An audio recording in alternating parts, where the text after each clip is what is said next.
Thank you so much for watching Landumc Goes There. Please subscribe and hit the like button and the bell notification button. Superman the Movie is a 1978 superhero film that's based on the character by DC Comics. It was written by Mario Puzo, and it's the first installment into the Superman film franchise.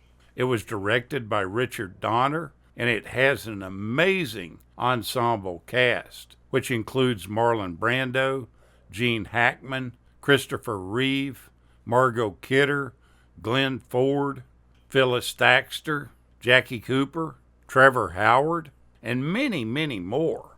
The show depicts the origin of Superman, including his infancy on Krypton and his youthful years in the rural town of Smallville. Disguised as the reporter Clark Kent, he adopts a very mild-mannered disposition in Metropolis, and he develops a romance with Lois Lane while he battles the villainous Lex Luthor.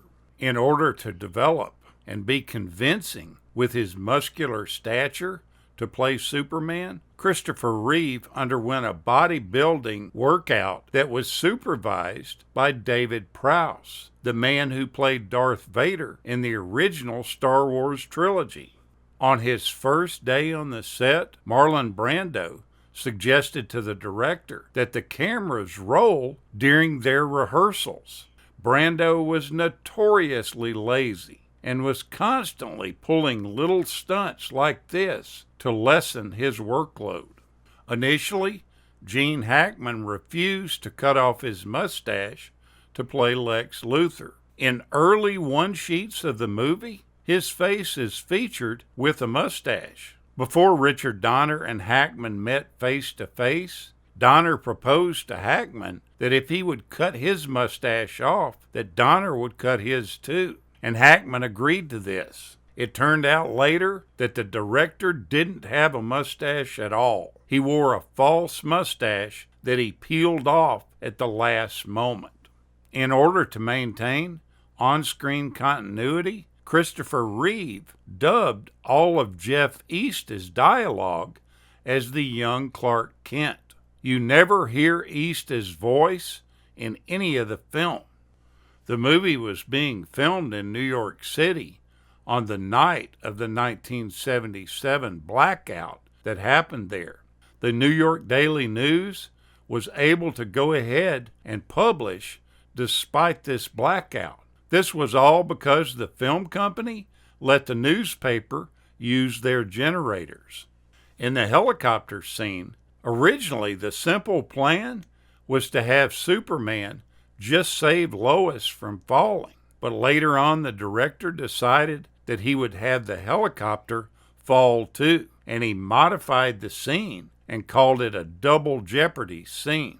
Christopher Reeve proved to be an even greater asset than the film company anticipated. He flew gliders as a hobby and used his experience as a pilot to make Superman's flying feel more believable.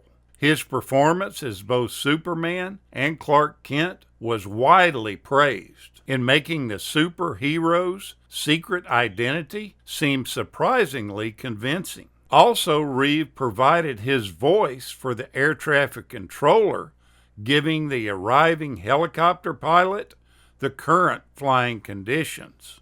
The casting director was Len Stallmaster, and he was the first one to suggest Christopher Reeve for this title role. But the director thought and felt that he was too young and too skinny for the part. Nevertheless, Reeve did an excellent screen test that completely blew the director and the producers away. Once he had the role, that's when he took on this strict physical training session that lasted for months. It took him from 170 pounds to 212 pounds in the period from pre-production to filming starting. The Superman S logo that Marlon Brando wears on his white cloak looks the same as the one that was used for George Reeves's costume in the television show The Adventures of Superman from 1952. This was all probably done as an homage to him. Since this film, the idea of the S symbol being a Kryptonian family crest for the House of El has been incorporated into Superman's comic books and subsequent adaptations.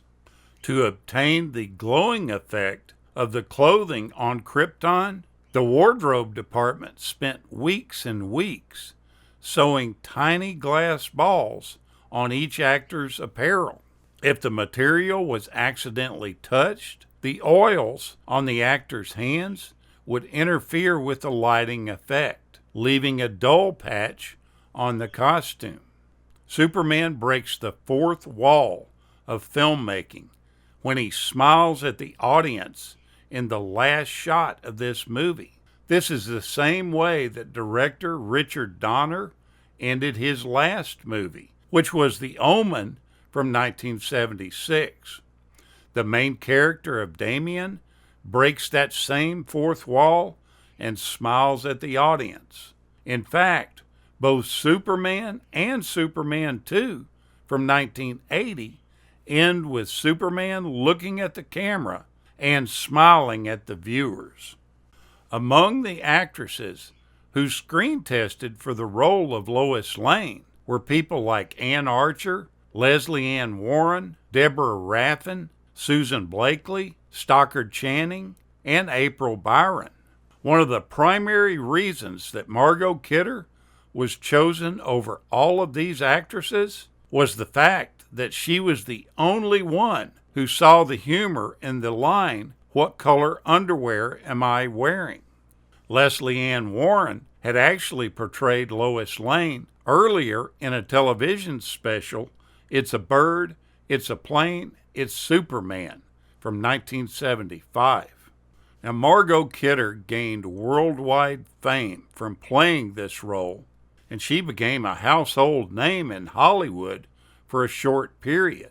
Despite her raging success, she battled mental health issues throughout her entire life, which at one point left her completely homeless.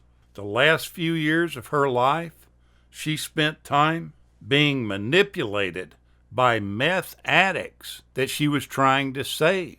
It's said that she was a real bad judge of people, and she tended to surround herself with people who were trying to take advantage of her. She would let people move into her house and live with her, and in return, they stole her jewelry, her silver, anything that they could get their hands on.